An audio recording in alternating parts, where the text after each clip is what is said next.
Expectations have definitely been reset lower. What's been an overall, I'd say, fantastic earnings season.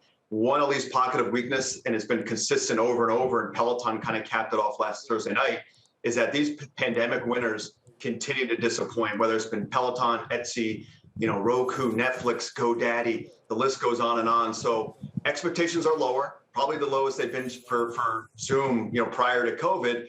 And hence you're seeing buy-side expectations come in a little bit. It seems like where a week ago people were looking for a 5% jump in revenue sequentially, that's probably down to 3 to 4%.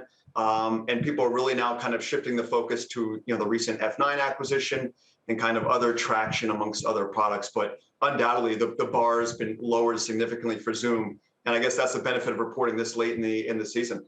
It's interesting. Last week, Morgan Stanley upgraded the stock, Zoom, saying that even as we return to office, we're still going to be using products like Zoom. And by the way, I'm back in the office. I'm still on 1 to 2 Zoom calls a day. Yeah. Well, thankfully, my Zoom calls have gone down significantly. And I think the biggest issue for, right, well, you mentioned earlier, like the heart of the debate with Zoom as well, is what is churn going to look like moving forward? And all I do know is that Zoom, about 37% of their total revenues comes from small businesses. So that means 1 to 10 employees versus 20% prior to the pandemic.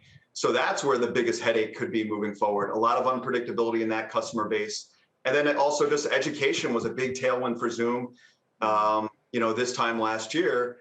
And we know that there's been a big push, especially in the US, to get kids back in school, whether you're wearing masks or not.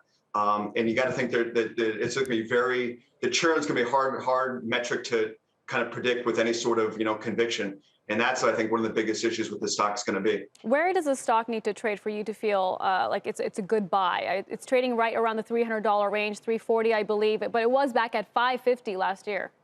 Yeah, as you said earlier, the stock's done absolutely nothing this year. And you pull up the chart. So the stock is still 394% off the lows from January 1 of 2020.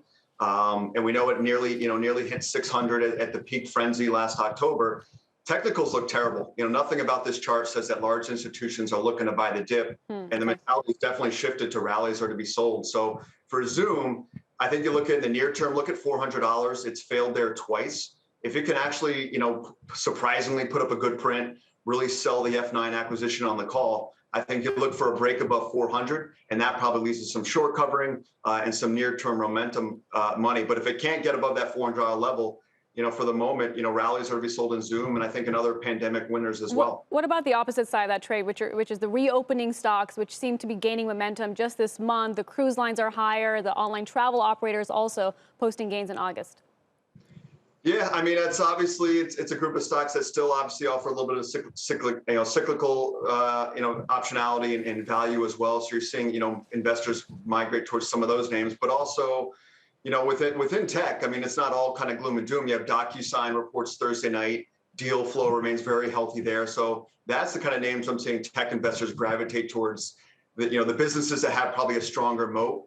And are showing no signs of slowing, and semis remain a favorite pocket within tech investors as well. But yeah, some of these high flying, like I said, strictly pandemic winners, the appetite for these stocks has just been extremely low, really for the better part of the past kind of 3 to 4 months.